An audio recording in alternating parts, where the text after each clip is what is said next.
Rebecca Hartley had been riding the fence lines on the northern edge of her Montana ranch for nearly 3 hours when the feeling hit her. It started as a sharp prickle at the back of her neck, the kind that makes your skin tighten and your breath slow. The old instinct that tells you something is watching, something is following. She turned in her saddle and scanned the pine-covered ridges behind her. Nothing moved, just endless wilderness stretching toward the mountains. Her mare Autumn flicked her ears back and snorted softly. Autumn felt it too. Then Rebecca heard it. A soft, broken whinny drifted through the cold mountain air. It was weak, thin, and full of fear. Not the sound of a grown horse, not the sound of wildlife either. It was young, alone, desperate. Rebecca pulled Autumn to a stop and rested her hand near the rifle strapped to her saddle. Out here, danger came in many forms. Wolves, mountain lions, even bears. But what stepped out from the tree line about 60 yards back made her breath catch in her throat. A foal. No more than 3 or 4 months old. A dusty Palomino colt with legs too long for his small body. He stood trembling, ribs showing through his coat, eyes wide and dull with exhaustion. He looked like he might fall over at any moment, but there was something else. Something that stopped Rebecca cold. Determination. This little foal had followed her for miles, through brush and rock and cold wind. Injured, starving, still refusing to stop. Rebecca slid off her saddle slowly and spoke in a calm, low voice. She did not rush. She did not move fast. "Hey there, little one," she said. "Where did you come from?" The foal took one shaky step forward, then another. His legs trembled so badly Rebecca thought he might collapse. She could see the scratches along his sides, burrs tangled in his mane, dried mud caked on his legs. This baby had been alone for days. Rebecca pulled a bottle of water and a protein bar from her saddlebag. She broke the bar into small pieces and sat down in the dirt to make herself smaller, less threatening. She held out her hand. The foal's nostrils flared. Hunger won. He stumbled forward and gently took the food from her palm. As he chewed, Rebecca finally saw his face clearly. Her stomach dropped. A small, fresh wound marked his shoulder. Clean, round, a bullet graze. Someone had shot at this baby. When the foal finished the food, he pressed his head against Rebecca's chest and made a soft, broken sound.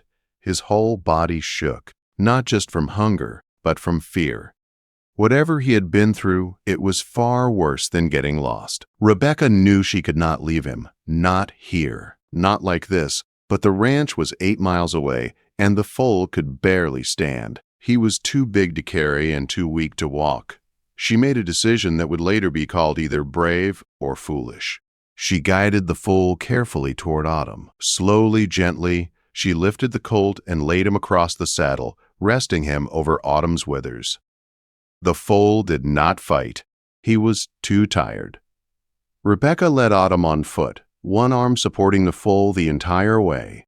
The trip back took nearly 4 hours. By the time the ranch came into view, the sun was sinking and Rebecca's arms burned with pain. Her foreman, Dutch Calloway, was waiting with Dr. Elena Vasquez, the local veterinarian. They rushed the foal into the barn and began examining him. The news was bad. The colt was about 14 weeks old, severely dehydrated, starving. The bullet wound was infected, but that was not the worst of it. Dr. Ednat Vasquez found rope burns on his legs, marks on his muzzle that showed he had been restrained, signs of stress no young animal should ever carry. "This colt didn't wander off," the vet said quietly. "Someone took him." Rebecca swallowed hard. And his mother? Dr. Vasquez did not answer. That silence said everything. Rebecca sat with the colt through the night. She named him Scout for his determination. He slept in fits, waking with soft cries. Rebecca did not leave his side. She could not stop thinking about one thing. Scout had not just been following her. He had been trying to lead her. At dawn, Rebecca made her decision. "We backtrack," she told Dutch. "We follow his trail." Dutch nodded. "And we bring guns." Because if Scout's mother was still alive somewhere in those mountains, Time was already running out. Dawn broke cold and gray over the Montana high country. Frost clung to the grass, and the wind came down from the mountains sharp enough to sting bare skin. Rebecca stood outside the barn for a long moment before mounting up. Inside, Scout cried softly, the sound thin but full of need. It tore at her chest, but she knew leaving him was the only way to truly help him. Dutch Calloway waited by the horses already armed. 2 ranch hands joined them, Carson Webb and Layla Chen. Both were strong riders, and even better trackers. If anyone could read signs left behind in rough country, it was them. They rode out to the place where Scout had first appeared. The forest was quiet, heavy with the smell of pine and damp earth. Rebecca felt the weight of every mile Scout had traveled alone, injured, hungry, still pushing forward. Layla dismounted first and crouched low, studying the ground. "He came through here," she said after a moment. "Fast. Panicked." They followed broken branches snapped at full height, disturbed moss. A small tuft of pale hair caught on thorns. Each sign told the same story. A baby horse running on fear and hope. Hours passed. The trail was faint and often vanished, but Layla always found it again. Rebecca's respect for Scout grew with every step. No grown horse should have made this journey. A baby had done it. Then Carson called out, "These aren't animal tracks. Deep ruts cut into the mud of a game trail. Tire marks. Heavy, recent." Dutch's jaw tightened. Livestock trailer. Rebecca felt her stomach twist. No reason for a trailer to be this deep in wilderness land. None that was good. They followed the tracks uphill, moving slower now, rifles ready. The forest opened into a small clearing, and Rebecca felt her breath catch. A camp, a weathered trailer, burned-out fire pit, and a portable metal corral, the kind used to hold horses. The place was silent. They approached carefully. Dutch and Carson checked the trailer while Rebecca and Layla moved toward the corral. The ground inside was torn up. Mud churned dark. Dried blood streaked one of the panels. Caught on a corner was a tuft of cream-colored hair. Rebecca's hands shook. Dutch's voice came tight from the trailer. "You need to see this." Inside were tranquilizer darts, altered branding tools, hair dye, papers, a laptop left open. "They're stealing wild horses," Dutch said. "Changing markings, selling them." Rebecca felt sick. Dutch scrolled through files. Palomino mare, exceptional build. Captured 2 weeks ago. Rebecca leaned closer. "There was a foal," Dutch continued. "Unplanned." Rebecca's chest burned. "What did they do to him?" Dutch did not look at her. "Listed as disposed of."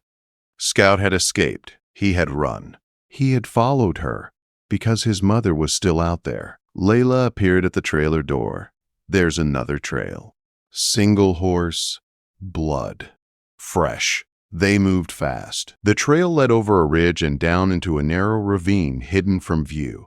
A natural trap. And there, standing alone in a box canyon, was the mare. Even injured, she was powerful. Her head was high, ears pinned, ready to fight. Blood marked her hind leg. She had been shot and left to die. Rebecca stepped forward slowly. "Easy, girl. We're here to help." The mare did not trust them.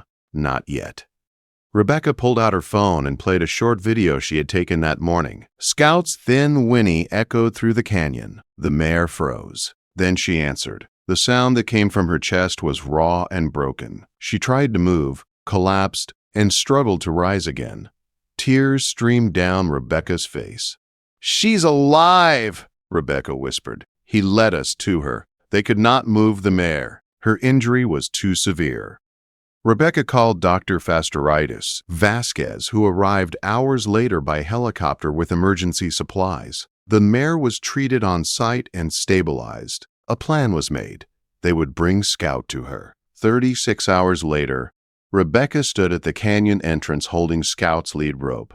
The colt pulled hard, sensing his mother. Rebecca let go. Scout ran. The mare tried to stand, pushing through pain. They met in the center of the canyon, touching noses, breathing each other in. The mare groomed him frantically, checking every inch of him. Scout pressed against her, safe at last. Everyone watching cried. Scout's impossible journey had saved them both, and the story was not over yet. The rescue did not end with the reunion. Freedom, as Rebecca named the mare, was alive but far from safe. The bullet lodged deep in her hip had damaged muscle and left infection spreading. Moving her too soon would kill her. Leaving her alone would do the same. So they stayed. Dr. Vasquez returned with supplies and performed surgery right there in the canyon. Rebecca and the crew built a temporary camp. They hauled water, hay, medicine, and kept watch day and night. Predators circled after dark, drawn by the scent of blood, but they never got close. Rebecca made sure of that. Scout refused to leave his mother's side. He slept pressed against her chest. He followed her every step. When she shifted in pain, he cried. When she stood, he stood. Whatever fear he had carried through those miles was gone now. He had done what he came to do. Weeks passed slowly. Freedom healed inch by inch. The wound closed. Strength returned to her eyes. When she finally stood without shaking, Rebecca cried harder than she had the day Scout found her. During that time, law enforcement moved fast. The camp, the equipment, and the files led to arrests across 3 states. A wild horse theft ring that had operated for years was shut down because one starving foal refused to give up. When Freedom was strong enough, they moved her and Scout to the ranch. The plan was always to heal them and return them to the wild. That was the promise Rebecca made to herself. But plans change when hearts get involved. Scout followed Rebecca everywhere. He waited outside her house at night. He called for her when she disappeared from view. Freedom remained wary but calm, watching closely, learning that not all humans meant harm. Months passed. The final decision came from the Bureau of Land Management. They asked Rebecca to build something new, a wild horse sanctuary, a place for rescues, a place for second chances. Rebecca said yes without hesitation. Freedom and Scout became the first residents. Free to roam, free to leave, safe if they stayed. Freedom eventually returned to the wild, joining a roaming herd in the nearby mountains. But she came back every few months, always healthy, always proud, always bringing new foals to graze safely on the land that had saved her life. Scout stayed. He grew into a strong, gentle Palomino gelding, brave, smart, calm. He became the heart of the sanctuary. New rescues relaxed around him. Children trusted him. Broken horses found peace beside him. Years later, Rebecca stood by the fence, Scout's head resting on her shoulder, watching Freedom and her herd move like gold across the hills. "You knew," Rebecca whispered. "You knew to ask for help." Scout flicked an ear, calm and steady. All of it began because one small foal refused to stop following, because he believed someone would listen, and because she did. Sometimes survival is not about strength. Sometimes it is about courage. And sometimes it comes on 4 trembling legs that refuse to give up.